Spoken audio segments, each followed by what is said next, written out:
Well, I'm glad to be here for another presentation from the BYU Library Family History Center. Today, the topic is genealogy is more than birth, marriage, and death. And I guess we'll move along with that topic here right now. Actually, we have an acronym for it. We call it BMD, birth, marriage, and death. And the issue is called the BMD+Census Syndrome. That I just kind of made that up. You probably won't find that anywhere, but that's what I call it. And what it is, and in fact, is that you're stuck with those. In other words, how many of the entries on the family search family tree, for example, have you gone through, looked at sources? I mean, that's one of the things that I do constantly is look at the sources that are there. First thing I look at, see if it makes sense. Second, I look at the sources and see if they make sense. And I'm finding that very, very high percentage of the entries on the family tree are stuck in the BMD census area. They only have those sources that they've been able to find about birth, marriage, and death, and having from wherever the census has been, whether it's the census in the United States and Canada and in England. And there are some countries, by the way, this is a side note that you might want to put someplace in your brain. Australia does a census every time, just like they do in England, but Australia never keeps the returns.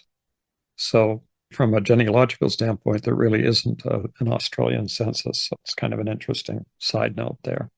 Well, we'll keep moving along here. I would put out very, very plainly that birth, marriage, and death records plus census records are just the bare beginnings of genealogical research. And you may have a great difficulty finding any one of the three, a birth, marriage, or death record. And that would depend entirely on the place and the time that you're looking for records. And census records are just the same. They run out. United States, obviously, before 1850, they did not do census records for entire families. And all you get there is a head of household or the equivalent. And they're much more difficult to use back to 1790. So no matter where you are, the census records eventually are going to run out, and birth records are going to run out, and marriage records are going to probably stay around as long as anything else, and death records are probably going to run out. But marriage records are important because they affect land and property. I just thought might start by showing a birth record of vital records and saying that they're extremely valuable when they are available.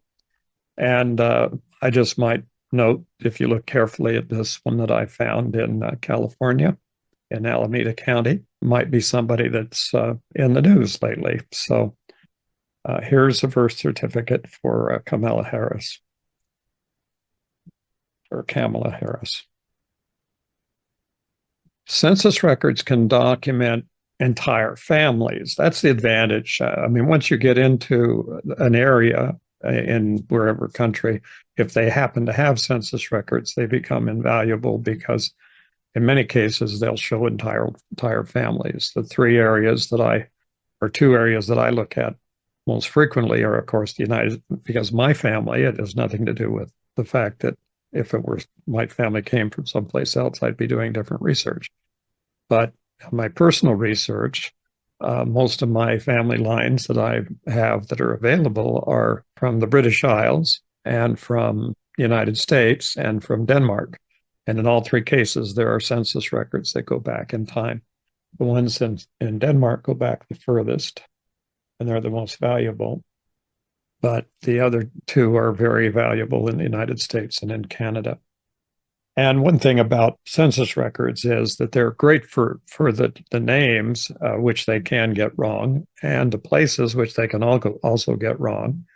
But on the other hand, their dates are always at least off 1 year, depending on when the census records were kept. When I start to talk about this, I am not in any way saying that you shouldn't look for birth, death, and marriage records or census records. It's just that's just your foundation. And if you don't have that foundation in the time that you're looking, you may have to create another foundation depending on the time or place that the events in your families were occurring. But one of the things that is just pretty obvious is that the researchers failed to utilize all the information in a series of census records. So the idea here, if you're going to use census records, and you should, you need to do that, for example, and look at an individual. Let's say an individual was born in 1830 in the United States and died in 1920, so or 22. So let's say you would look at any of the 1850 census. You'd start with that 1860, 70, and 80 to 1900, 1910, and 1920 censuses. Okay, so all of those censuses would be the major proportion. So when I'm talking about going beyond BMD records, I'm assuming that you're already used the BMD records. In other words, there's no way to jump ahead of this. If you're ignoring census records or you're ignoring birth and death and marriage records, then you need to start there. You need to start at the level of those records. But once you have those records, then they're a good foundation for you to go further back using and additional records that we'll talk about here today. So here's an example of an entry, which is on this is not a direct line ancestor. This is sort of a brother to one of my ancestors. But here's an example of stopping with BMD and census records. And you can see there's my name at the top, putting in a birth registration index record for this guy. And there's a census record, and there's a death record, and another census record, 1851. Well, two copies of the same census record. So what you have here is just a classic example of having sufficient information to come to a conclusion that this person exists. We may have from those records enough information to verify that his name actually was Arthur Frederick Godfrey de Vries. And we may have some tentative birth dates, and we may have some tentative death dates, or maybe actually an actual death date. So this may be where you would stop, but he was born in 1849 and he died in 1851. So how old was he when he died? He was only 3 years old. So this may be it. This may be the end of your work. You've done it. You've found him. He's identified. And I would say beyond, for someone who died at the age of 3 or 2 or 3, this would be maybe all you could find about that individual, and especially if this occurred in England. Okay, so your focus and time both limit what you can do. This is kind of the question of how do I actually do all this? If you get into a situation, let's say you were either blessed or not blessed to inherit the amount of information that I did from my ancestors, your question would be, what can I do beyond the lines that I'm following? What do I have? What's my obligation to this person, for example, Charles Godfrey de Vries Jarvis, who's my great grandfather. And his sources, there's 66 sources there.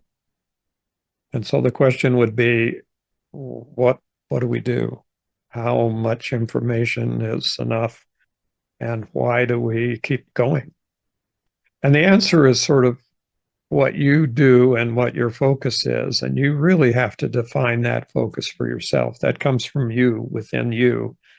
And if your interests are sufficient, for example, this person, Charles Godfrey de Vries, Jarvis, is an extremely interesting person.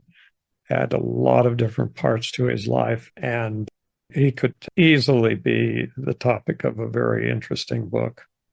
So you could go that far. You could go far enough into focusing on even one person that you would spend a considerable amount of time. The other part of it is, if you're dedicated to building a family tree, you may decide that someone like this receives a little bit less attention once we're up to a sort of a number of sources that adequately document the person's life. So the number, by the way, is totally arbitrary. As I pointed out with the last slide, that baby that died only had 4 sources or 3 or 4 sources, and that was it. But when a person lived this long, from 1855 to 1919, then there were a lot of things that happened in their lives, and they could have moved or lived in many, many, many different places. So this is the 66 source counter example to the 3 to the 1 to the baby. So here's a problem with BMD and census records. They're readily available. That it's an illusion that they're readily available. Most counties in the United States do not have statewide registration until well into the 20th century. Here's two example counties: Burke County for Georgia.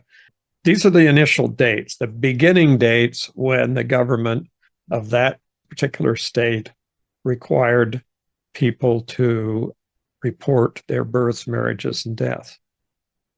So basically, you've got birth records that started in 1927, and general compliance for births came about a year later.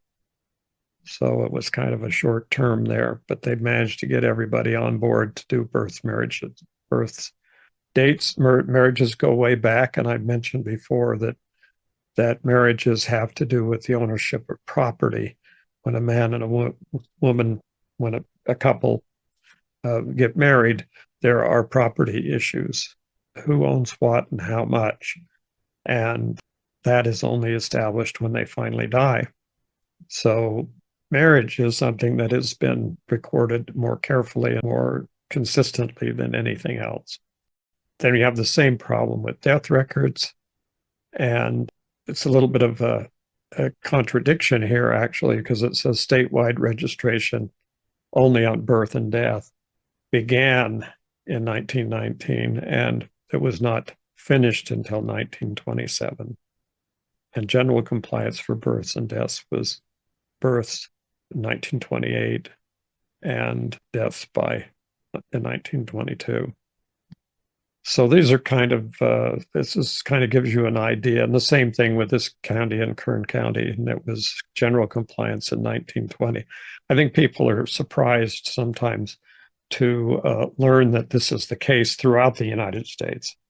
And in every county, you can look up this particular record comes from the Family Search Research Wiki, right off the familysearch.org website. You just go to search and click down on the wiki, and you'll be able to find this for every single county in the United States. And so there's going to be one of these little charts that tell you when the record started and when they end.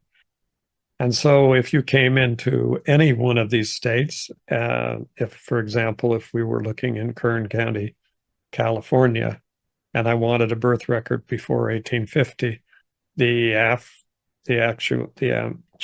chances are you'd need to go to something besides a birth certificate or a birth record from the counties or the state. Okay, so this is kind of the limitation of birth, marriage, and death. And what I'm trying to explain here is that these records are great to get started, but they're rather limited because as you do more research, you find that you can't really get into it. And I'm just going to use for an example here in Latin America, before the advent of civil registration in the 1850s, the Catholic Church records recorded baptisms and rarely recorded the date of a birth. So if you start asking about birth dates in Latin America and Spanish-speaking countries, you'll probably find that finding a birth date before 1850, when they began and depending on the country and the area of the country, that began to keep civil registration records, which recorded births, marriages, and deaths, and the church records, the baptismal records from the parishes, were for baptisms, marriages. There were marriages, baptisms, and burials.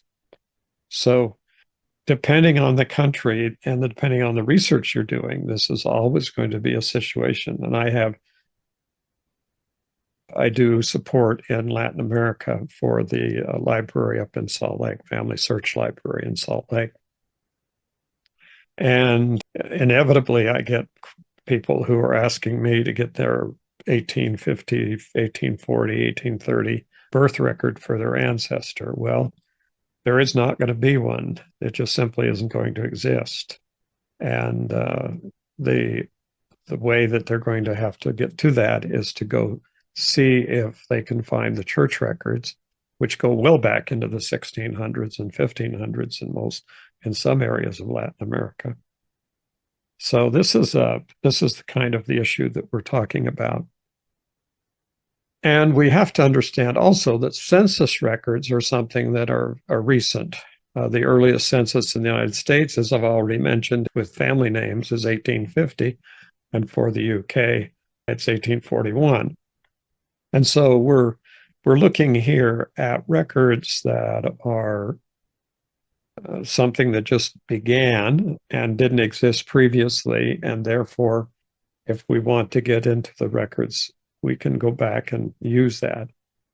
And I would suggest, just from another kind of outside of the area that we're talking about directly, is if you're beginning in doing your research, I would suggest focusing on birth, marriage, and death records on your lines until you get back to 1850 or 1840 in England, and that you then begin the process of doing and finding and learning about other records.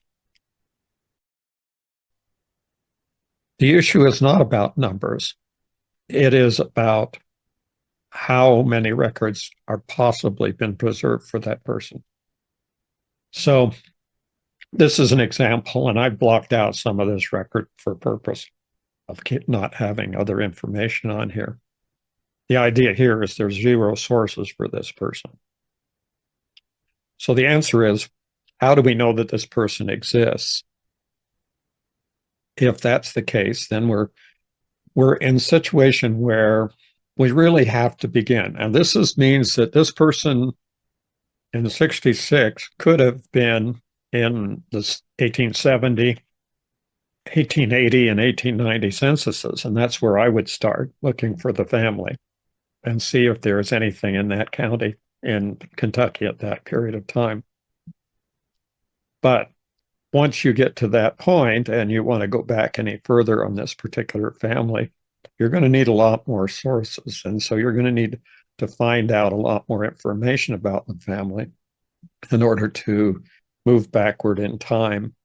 And so that's kind of what we're talking about. And when we focus on this issue, that there aren't any sources, and this is a copyright out of the family tree, then we're in the situation where we can't really rely on this information that this person existed or that was their name or anything, because we're not, or their place, because we have nothing that tells us from a historical record that this person exists. But here's another example, and that is a person with one source. And the question here is going to be, what did that do?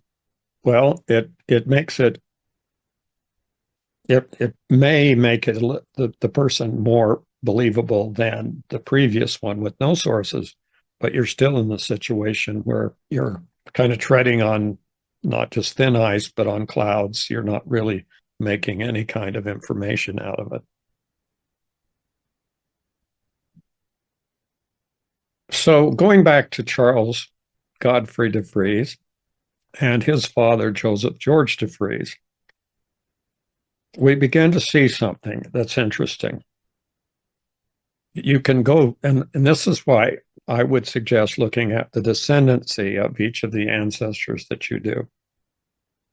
In this case, this is the descendancy view from the FamilySearch.org website for the person at the top, Joseph George de Vries, who was born in 1821 and died in 1887.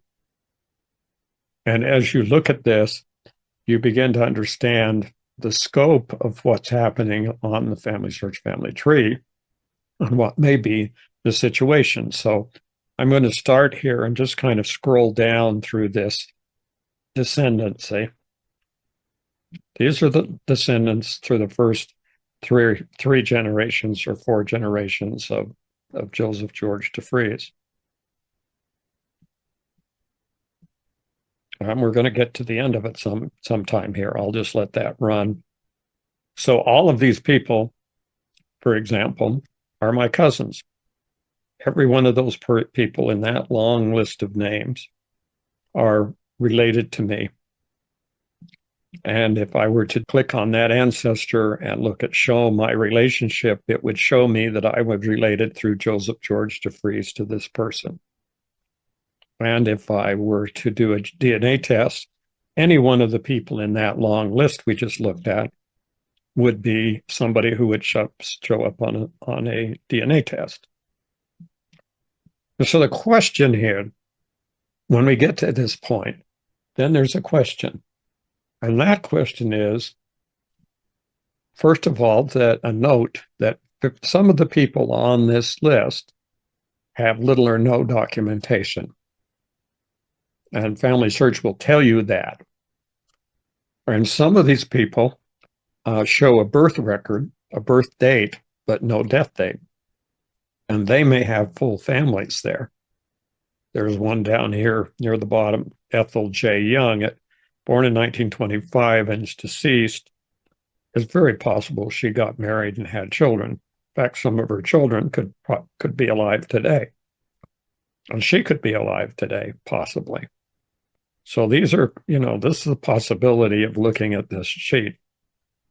So if you needed to find more information about an individual or family, you could do that. You do that by connecting with people and talking to them directly. But here's the question: given that some of these people, that many people on this list have little or no documentation, so what kind of an obligation do I have to provide more information about their lives? And just because they're my relatives. If you've thought about this, this question is pretty basic to the way that we end up doing, each of us end up doing research and end up doing extended research. I mean, if you're talking about very casual and very once in a while jump into genealogy, when you find a list like this, it may or may not, you may or may not decide that that's nothing you want to even bother with. You're trying to find maybe one or two people or a family or two in someplace else. But on the other hand, if you get involved at the level of some of us that have been doing this for years, then we have to answer that question to ourselves. Because the question we have to say is, are we simply going to add more people to the pile, or are we going to see what we can do to straighten out and document more people that are in this long list of relatives that we might have? This comes about, by the way, it's very simple to think about, this is what you get if you actually understand what I'm saying about genealogy is exponential, because it's 2, 4, 8, 16, 32, 64, 128, etc. And that's the number of direct line ancestors you have. And if you have extra people in there for divorces and marriages and remarriages and all of those kinds of things, then you can have more people than the number. And then if you look at their descendants, which is going back only a few generations here, you may begin to see that the numbers are overwhelming. So the question basically you have to answer for yourself is, what are you going to do about it? In other words, what kind of effort are you going to make? And are you just simply going to work on this as it goes along? Now, how do we solve it? So the answer to that begins with this thought. This thought is that there's a finite amount of time you have in your lives to do research. And as you go about that? And just think about that for a second. There's some things popping up with the quality score. The quality score is very helpful, and I'm glad it's there. And we've been asking for that for years. It's basically like a 5-star, 4-star, 3-star thing in Amazon or one of those that tells you whether the information is complete or reliable. Okay, some cultures have religious and or social reasons for recording genealogies. If you're into one of those countries, if you're involved in the religion or you're involved in the social culture that has you recording your genealogical information, then that's fine. And you can basically rely on the direction you get from your religious or social or cultural organization. And so this is one aspect of how you choose. What are you going to do when you start to get more information? So let me kind of summarize this because this is a point that's important. Now, when I was talking earlier, just a moment ago, about a family that had, for instance, Charles Godfrey de Vries with 66 sources, it's a valid question. Are you going to spend more time with that person or are you going to move to some other person? And one of the other possibilities is the question of whether there's an ultimate end or practical or logical end to genealogical research. And how do we know when we're finished? My question would be to answer this by saying we are really never finished because of the numbers. But there are people who are not in the same kind of situation that I am. They do not have ancestors with that almost endless stream of descendants. And they're unable to find anybody past a certain number of generations because of lack of records or the fact that their family came from someplace that nobody's been able to determine or whatever the reason is. And so all the reasons that would limit the genealogy will, in some cases, define what and where you're able to go with what you can. And I would suggest, though, that you look at what you've accomplished. If you're feeling like you can't go back any further, I would suggest that you probably, in a lot of cases, and most of the cases where I've had to deal with anyone, particularly in trying to help them, a situation where I'm helping somebody, is to get them to understand that there's probably more records and there's probably more time that could be spent, and that you may not really be as stuck or have as few things as you need. And these kinds of pedigree charts and fan charts illustrate the exponential of the number of ancestors that you have. I'm not trying to discourage anyone here. The issue to me, this is a challenge. And the fact that I have, in this particular, at this particular level, done the research on those people does not mean anything to me as far as limiting my future research. I understand very clearly that I have relatives who are descendants from everybody in that outside circle, and that they would each be someone potentially having a line that, like the one that you saw, and maybe not. And maybe no one has ever done their descendancy research. And then I have a whole line of people that are my relatives and that I can feel comfortable researching. And then I can go ahead with the research. But in order to do that, I have to go beyond the simple records of the BMD records, because the dates here are already, on this chart, are already past.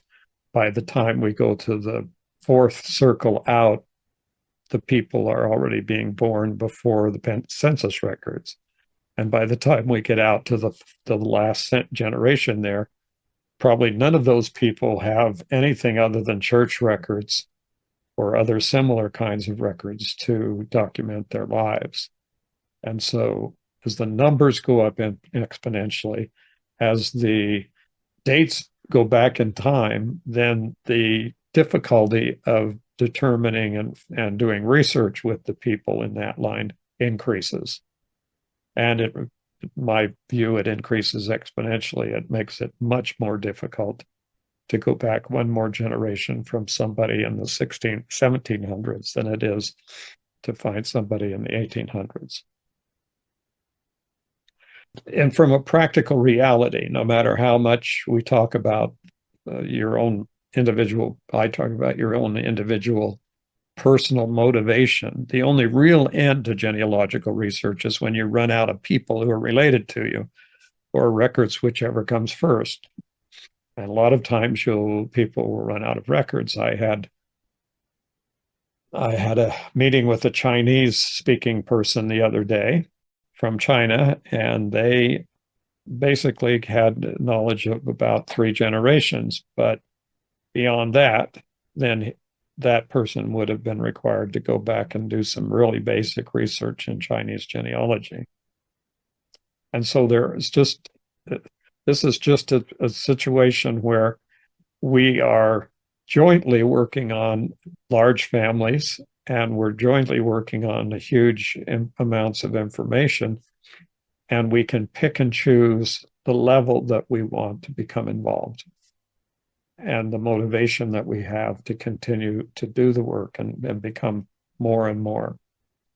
So coming to the end could happen in some countries at different times. However, for people that are born in the 19th and 20th century in North America or Europe, it's very likely their ancestors can be documented from sources back to the early 1800s. So you can document people back then. And when you say that, and then your limitations then become practical limitations, and that is the country that they came from. And we're into the situation where we're talking about the fact that they may have difficulty finding the records. There may be language barriers, there may be handwriting barriers, there may be other barriers that would prevent any individual from going back and doing the research any further back on these people. For Europe and North and South America, records of individual people, the common people, begin to disappear in the 16th century. That's the 1500s. By the early 1500s, chances of finding a person in a record become extremely difficult, and it depends on whether or not your family happened to be, let's say, not poor people, common people, that they were people who had some kind of monetary or nobility or whatever. And so that becomes a different issue. The different issue is that what if in my case, for example, I have yet to see any connections to nobility on any of my lines. And I go back plenty of years when if there were any connections, they would have shown up. And so and anything that happens to be in the family search family tree right now, it shows that I have a line that goes back to somebody with some nobility.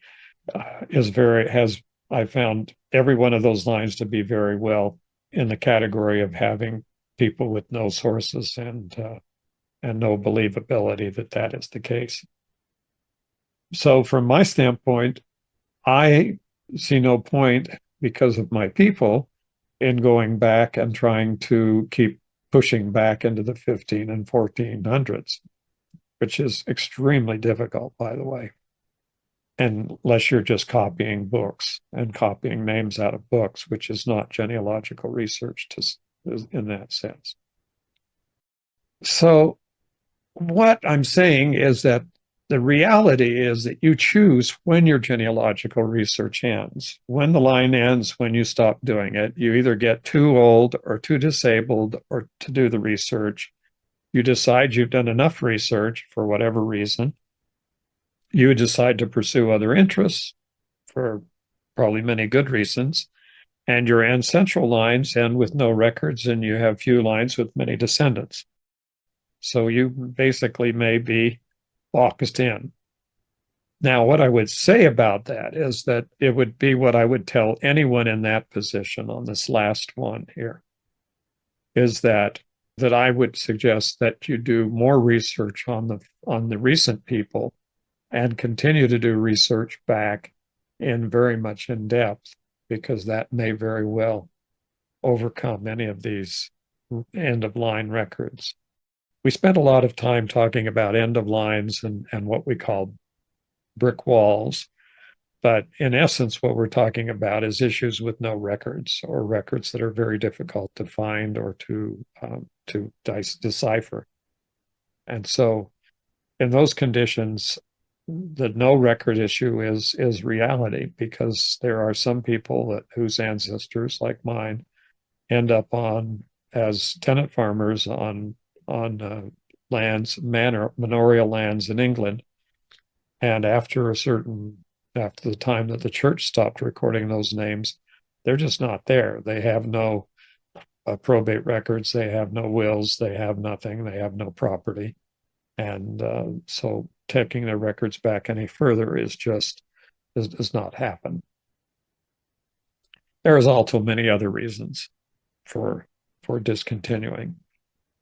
What I'm suggesting, though, is that when you get to kind of that feeling or that turning point, and the turning point for me is when I got to where I really didn't know what to do with what I had, is then I decided what I was lacking was information. I needed to learn. I needed to know more about what I was trying to do. And I went back at this time, and when I was doing my early research, I went through the copy period. The copy period was that I would go to the library in Salt Lake and pull family group records out of the archives or the family group record collections and copy them, and then and figure out where the people fit on my pedigree, and then enter all these people into one of the programs that was available at the time in my computer.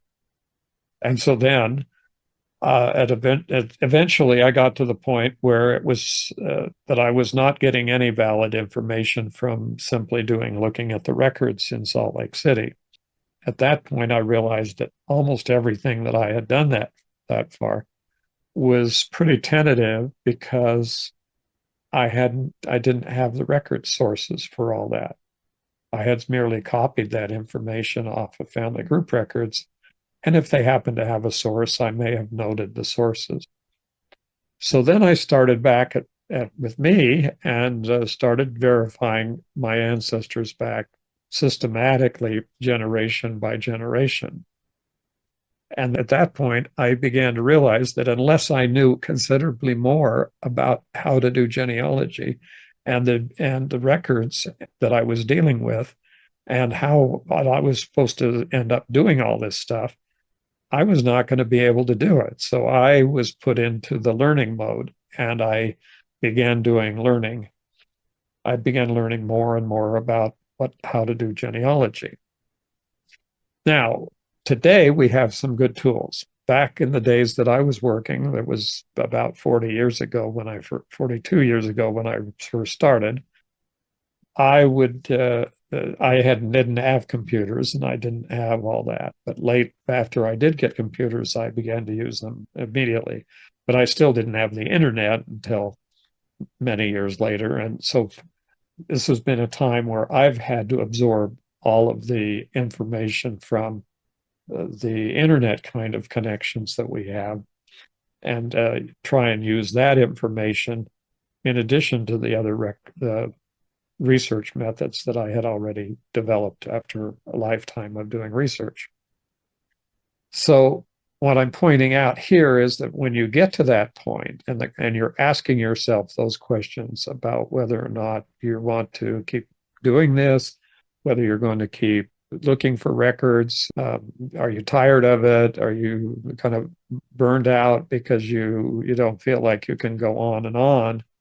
All of that comes about as a result of not having more information, not having the education that you need in order to do it. What happens here is that the research wiki is good because it gives you a very concise, very important list, of all the different kinds of records. And and what you find here, of course, is vital records, and you find census records. And they're just two of a type of all these other records.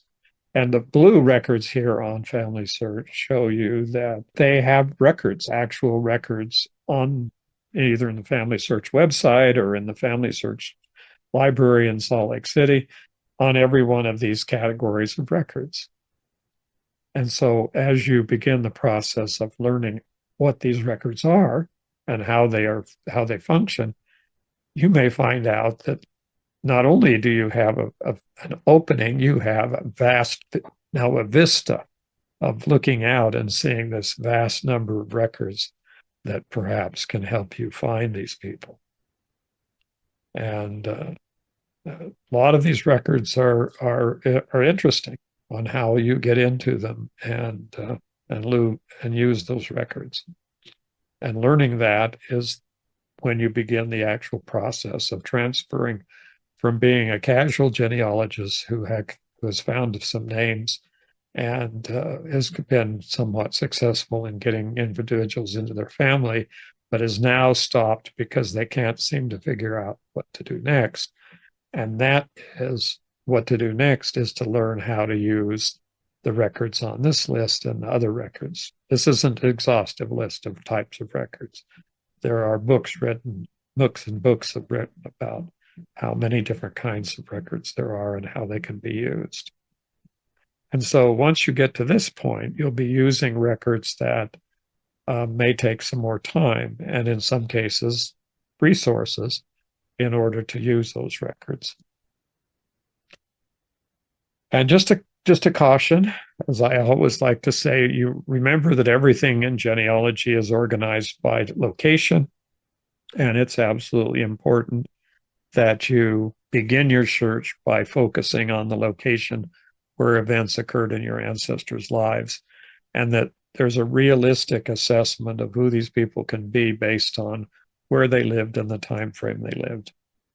If you tell me that somebody was born in Massachusetts in 1750 and his parents were born and lived in Georgia in that 1750 range, I would say you've got the wrong person just out of hand. And that's what I mean by location. The other resource that's been developed through some of us, our efforts, my wife and I are involved in this and have been for years now. And that's the Family History Guide.